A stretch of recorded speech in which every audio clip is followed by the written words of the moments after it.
Well, here's the thing. I realized that I could possibly do a better job than was done historically, because historically it was a man sink. You went into Finland and nobody came out alive. Hey, comrades! Welcome to some Hearts of Iron 4 with Briarstone. Greetings. And we are going to be playing, well, I'm going to be playing the People's Republic of China, which is this tiny little dot over here. Not a whole heck of a lot going on. I've got 2 whole factories, no resources, and no technologies whatsoever. But luckily, I'm going to have a buddy to the north. Yeah, I am the Soviet Union. Mm-hmm. And this is your first real game of Hoi 4, right? I mean, you've dabbled with it before. You've done a little bit of multiplayer, but... Yeah, basically the only thing I ever done was the multiplayer when it first was released, and it was like 8 or 9 players. And you were there, I think, and also Daniel from Paradox was there. Mm-hmm. To which case, I don't know if you remember this, but I was doing some tomfoolery and was able to get the Japanese to join the Allies. which kind of broke the game because they were in wars on like both sides. It was really weird. Yeah, in the words of Daniel, that's not supposed to happen. Yeah, I don't think they came up in their beta testing because no one was quite as crazy as you. No. Yeah. But anyway. So it's 1936, and obviously we have to spread the truth of communism and liberate the workers all over the world, right? I think so. Absolutely. Mm-hmm. Better red than dead. Yeah. And I have to go and, like, reunify, basically, China. Because we've had a bit of an issue. The communists are down to just a couple of little provinces here, whereas nationalist China is big and large. And there's lots of little Chinese states as well that have all broken up. So I'm going to be focusing early on trying to do that. But as I said, I, like, literally only have 2 whole factories, and one's being used for consumer goods. In terms of military production, I have 4 military factories, and that's it. In terms of research, like, I've got nothing. I've got, like, 1918 guns, and that's it. No tanks, no artillery, literally no plane tech, no boat tech, not that it matters, because I don't have the coast anyway. Like, I've got nothing, and I've only got 2 research slots. The PRC is in a rough position. On the other hand, we don't have to, you know, purge some Trotskyites. Well, this is true. Like some people are. Yeah, I don't know what I'm going to do about that, because, okay, historically, I realize, you know, technically it's probably the best idea. At the very same time, because it was historical, I almost want to go counter to it, so, and I don't know what that means. I mean, fighting a war outside my borders while fighting a war inside my borders seems like the most deplorable idea, but at the very same time, maybe it'll be interesting, I don't know. Well, so, is it like permanent revolution? No, requires one of the following. So, I guess, okay, you can go permanent revolution instead of going the Great Purge. Mm-hmm. I believe. Oh no, Trotsky I think needs to have returned, and then you can go permanent revolution, and I think it's like the Trotskyite version of things. But by far the default, I mean, if you look at the right-hand side of your national focus tree, like, open up your focus tree. Okay. And go to the right-hand side. Like, the standard thing is, like, the Great Purge, and it leads into, like, all sorts of really super awesome stuff. How do I get to the other side? Is there a... Just drag. Click and drag. Oh, I see the... Bar. Yeah, okay. I don't see the scroll bar. I saw the little dot, and I'm like, where is it? Okay, there it is. Yeah, it's pretty subtle. So there's stuff... I mean, for crying out loud, you have something called Smersh. Smersh. How can you not go Smersh? It doesn't matter what it does. Hulk Smersh. Smersh. Great. Although probably what you want to do first is like finish the 5-year plan or something. Yeah, I think that's probably the best idea. I mean, between the 2 things, and especially because I'm not sure I'm going to do the Great Purge, I don't know. Yeah. Well, I mean, probably I actually don't know what like the default route is for like if the AI was playing historically or anything like that, or what a lot of players do. But my instinct, I mean, developing industry is always good, and also if you can get an extra research slot is always good, and you can go 5-year plan, armament efforts. Oh, you can't go straight to extra research slot because you'd actually have to go through and pick up Stalin, Constitution, and collectivist propaganda before you get the research slot. Right. So I don't know.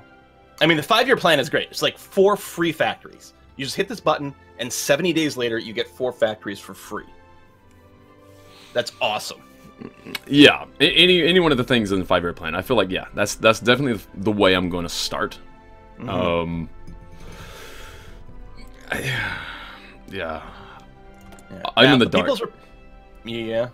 I'm just wondering, here's another thing too. I've heard several people talk about, or I read on forums, about different things that you can do to, I don't know, what's the term? Set up for a good war, and that's like build, I guess, forts. If you build forts on like the coasts of your or on your borders, and the AI throws their troops at it for like ever.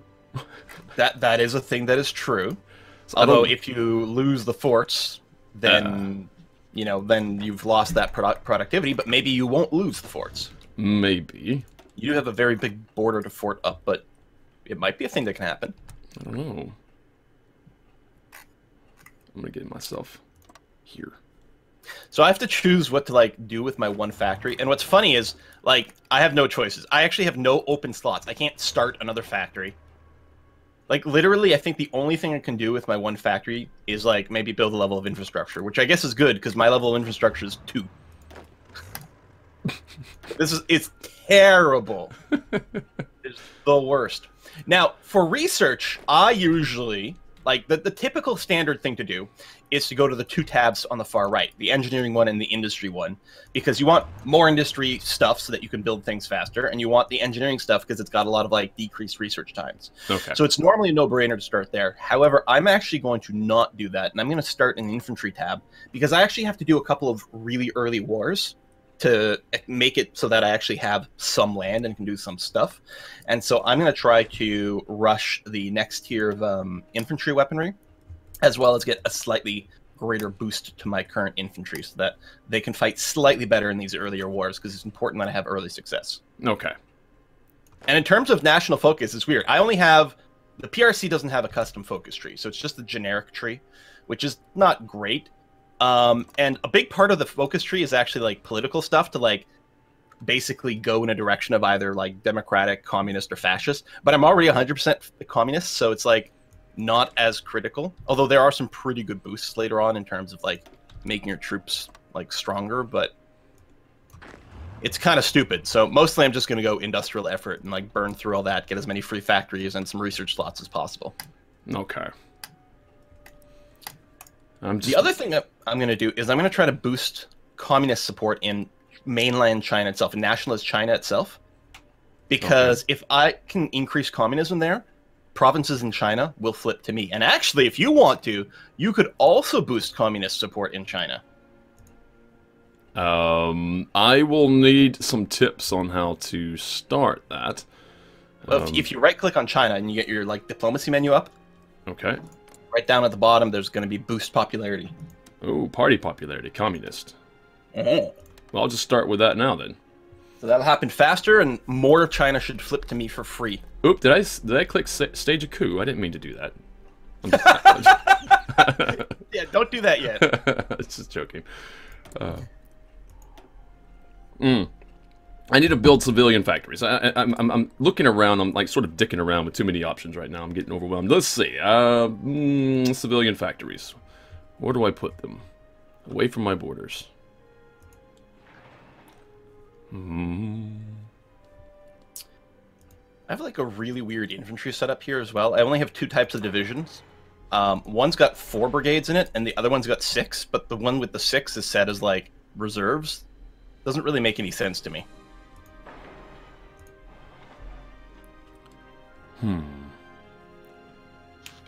Okay, I've got 5 civilian factories basically on the go right now. When they're done, technically, maybe, hopefully... Actually, I don't know. Should I build more civilian factories or maybe just go military at that point? I mean, my 5-year plan is going to probably be up well before then, so... Yeah. Well, I mean, just get started with those and then see how you feel your situation is when you've got some idle factories again. Mm-hmm. You know, there's no need to, like, go nuts right from the start. Well, probably not. Basic machine tools. Seems like a basic idea. Also, electronic mechanical engineering. I just noticed, too, I've only got 3 research slots. I don't think that happens with other... any other country that I looked at didn't have that. They had more than that. Hey, I only have 2. Oh. But yeah, a lot of the primary, like, powerful countries start with 4. and have an option for a 5th.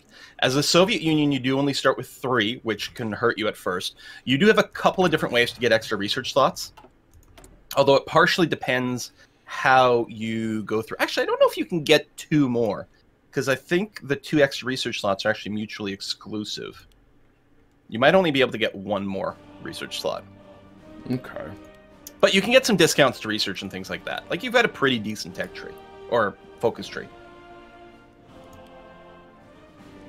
But yeah, the Soviet Union will never have the latest and greatest tech to the same extent as other people. But you do have nearly infinite manpower. Same as China. That's going to be our power. With our powers combined, we will drown the enemy in the blood of our fallen soldiers. Just keep coming. Like a pile of ants. Just keep approaching. 1 million ants. Mm-hmm. Actually, I should probably get more theaters up. How do I get more theaters? As a way I thought there was. Oh, when you have an army selected, it'll give you the option of having a button for like new theater. Like, you have to make your armies. Okay. But then when you've got an army selected, you should be able to hit the new theater button. Okay. I actually can't because I only have 1 army, but if I made more than 1, then that's something I could do. Okay, I'm figuring it out now. So basically, I just want to separate them into like northwestern and southwestern fronts and all that jazz. Yeah. So we can probably unpause at this point. Oh, sorry, I got free dockyards. Let me just go ahead and plop that in. How do I get there? Yeah, you want to get your production set up right away, because I don't think that stuff queues up. But tech, national focuses, those all have like a queue buffer, so you don't have to worry about being instant on that. And of course, and we're not going to be going to war instantly, so you've got plenty of time to organize your armies and whatnot. Okay. But yeah, sort out your dockyards and your factories, and once that's good, we'll unpause. Let's get a couple of them. That's me sorted out there. Insufficient resources. I'll look at that in a moment. Okay, no, put this in the same... How do I combine? If I missed a unit in selection and I made a theater, or not a theater, but I made an army, and I missed one, how do I add that one to the one that's already existing? Just grab the dude that's alone, and then right-click on the army picture at the bottom of your screen, or in your theater group, either way. Is that what? No, okay, so right-click, you say? Yeah, just right-click on, like, the army dude, the army thing at the bottom. And I think that's done. Okay, that was helpful. Good. All right, I'm unpausing. Okay. Oh, here we go, then. We'll start at speed 3. We'll go up to 4 pretty quickly, because, yeah, there's going to be a heckin' lot of downtime. I'm going to be going to war relatively early. Shaanxi, I apologize ahead of time. There's no way I'm going to come even remotely close to pronouncing any of these names correctly, but they are some of my core territories, so I'm going to be declaring war against them really, really, really, really early on. As soon as I got a little bit more political power.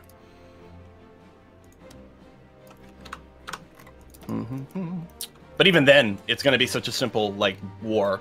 I mean, not easy, not auto win necessarily, but there's not a whole lot of stuff going on that I could pretty much just play through it at max speed.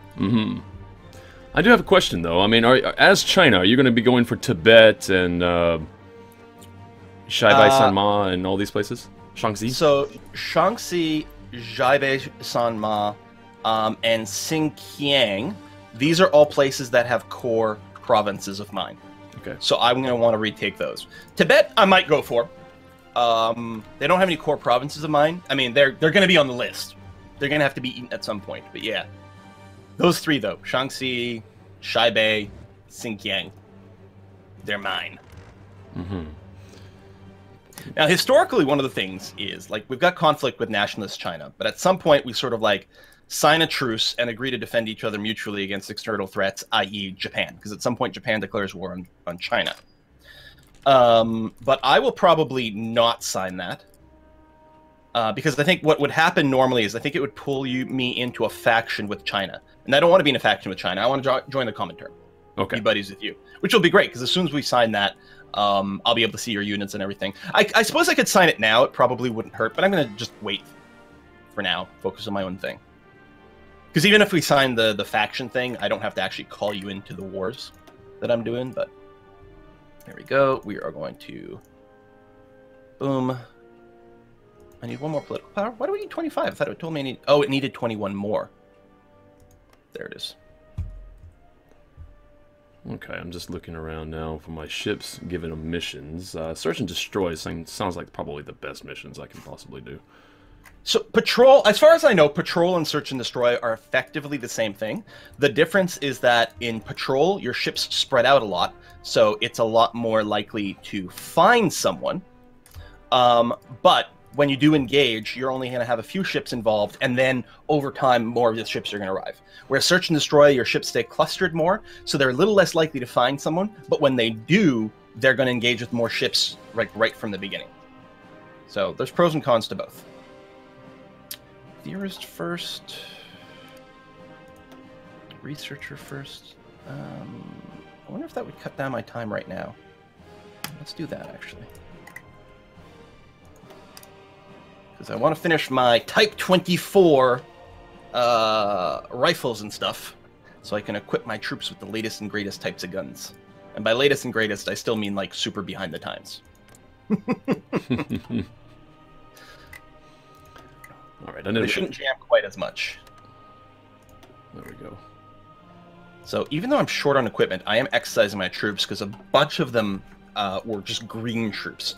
So green troops, they have like a 25% penalty to like everything.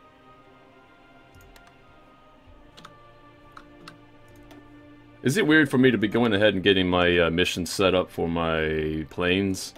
I feel like I just want to go ahead and get that done. Yeah, sure.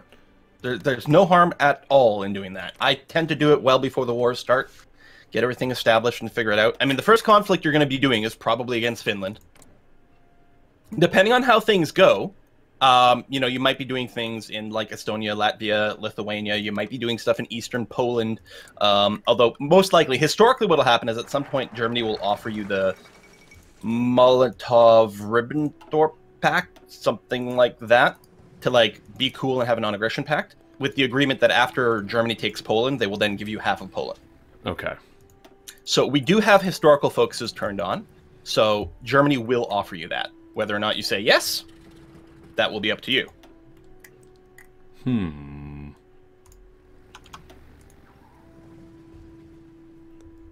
I don't know. I mean, historically, I know how that went, so I don't know. Are we playing historical at all, or? Well, you can do whatever you want. I have the AI will act historically. Okay. I got that set on because it'll give us a little bit more of a base, especially, you know, like early on games. Otherwise, very weird things can happen, and sometimes it can lead to games that are way harder. Sometimes it leads to things that are way easier if you have historical off, because people might like party up in bizarre ways. And I think playing as the common term, I think the historical one will lead to probably a pretty fun experience. Because you want Germany to come at you, bro. Come at me, bro. Yeah, because that's where the fun's going to be. When Germany declares war, that's going to be good, happy times. But yeah, it doesn't mean we can't break all the rules. For example, after you take Finland, maybe you're going to be like, hey, Sweden's pretty cool. Yeah, I'm wondering about Finland, though. I want to grab it, but at the very same time,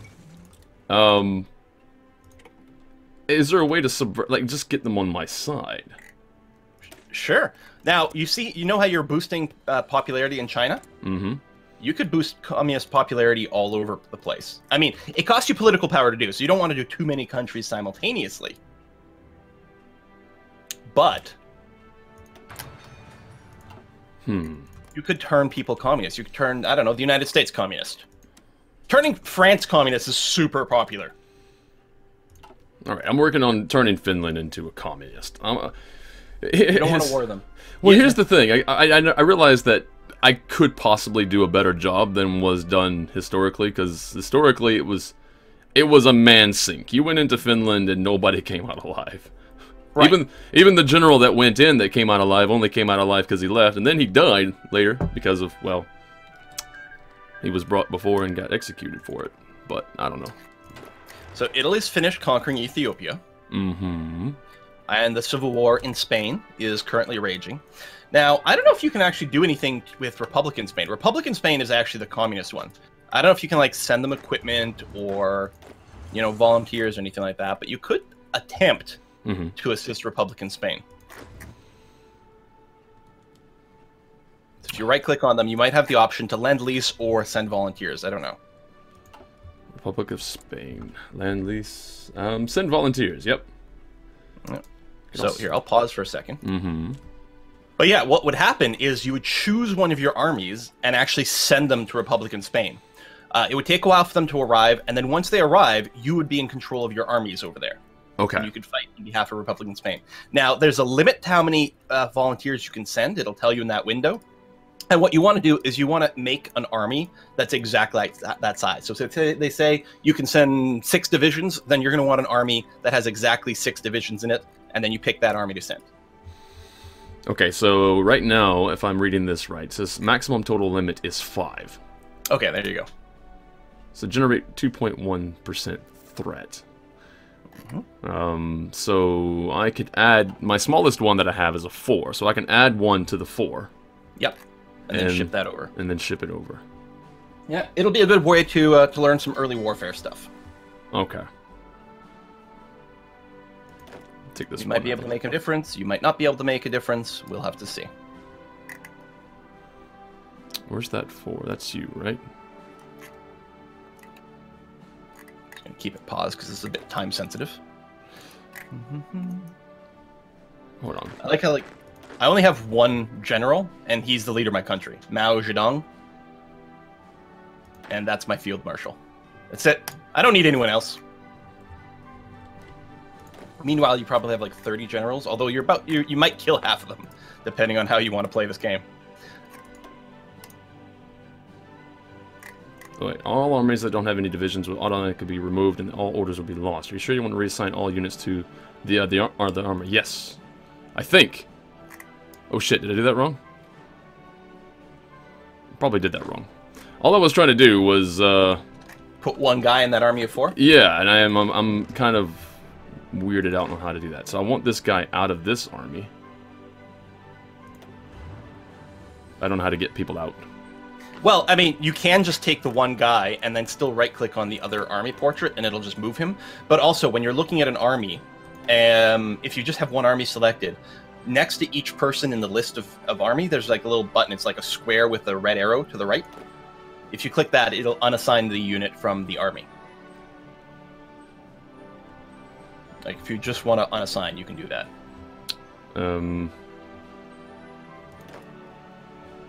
Yeah, okay, so I'm sorry, I'm being pretty daft. I don't understand. Let's see. Unassign, click to select, no commander, I don't see that. I'm just okay, you have an army selected? Right, so I have the army that I want to send, is the one next to Finland, right? I want that one. Oh, okay. Alright, but you're missing a dude still. Yeah. Okay, so select another army. Any other army? Yeah, some army that you want to steal a unit from. Okay. Okay, now with that army selected, there's a list of all the divisions in that army. Mm-hmm. Click on one of them, okay. So you'll only have one thing highlighted in green. Yep. Now, you have 2 options. One, you could just unassign this guy from his current army by clicking the button on the right of that list, the square with the red arrow, but you don't even have to do that. With that one guy selected, you can now just right-click on your army of 4 that you want to send, and it'll transfer this guy from his current army to the target army.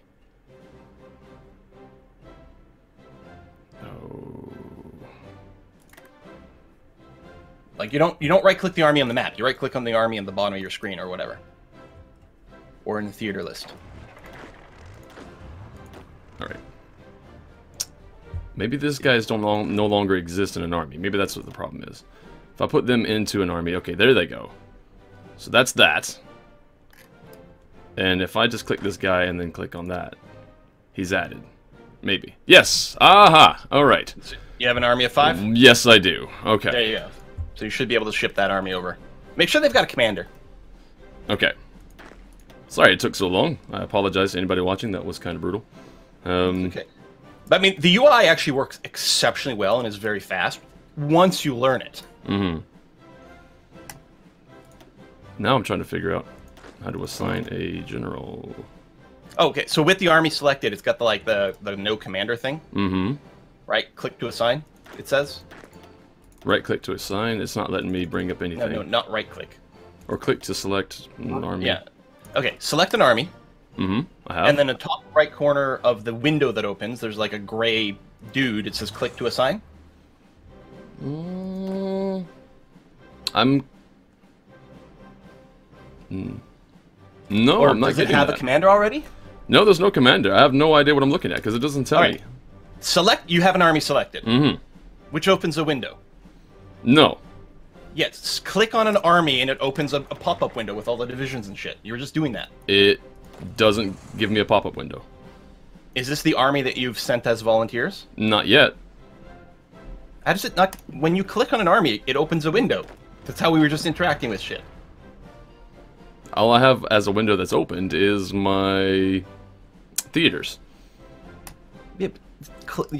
Select an army. I have. That's the thing. But we were just looking at when you clicked on an army 2 seconds ago. It opened a window with a list of divisions in it, and you were able to select a guy in that one of those divisions. Nope, that didn't happen either. I just was able to figure out how to get the division, like, to merge by way of using the theaters. Yeah, I don't know. I don't know how to explain this. Okay, well, you know what? This is a great time for us to put in a cut. Okay. Maybe there's something glitching out on your end. So I'm gonna run up there and take a quick look in between episodes because maybe there's actually a broken UI thing going on in your computer. It's Maybe. entirely possible. Okay. So we'll wrap this up here. Next episode, we're gonna be sending volunteers. Well, you're gonna send volunteers to Republican Spain. I can't. Okay. Because you need at least 30 divisions to be able to do that, and I have 8 in total. Oh, so, wow. Yeah. So I can't actually send anyone. Plus, I'm prepping for my own war, which is going to kick off in just over a month. So definitely going to be some excitement very early on in episode 2. So thanks for watching, folks, and we'll see you guys next time. Absolutely. If there is anything about this video that you did indeed enjoy, please leave a like and subscribe to the channel for more content such as this, and I'll see you again later. And if you're feeling super generous, please check out the Patreon site, where you can support me if you have the means, and know that I will be eternally grateful. Have a good day, have a good evening, wherever you are in the world. This is Briarstone, signing out.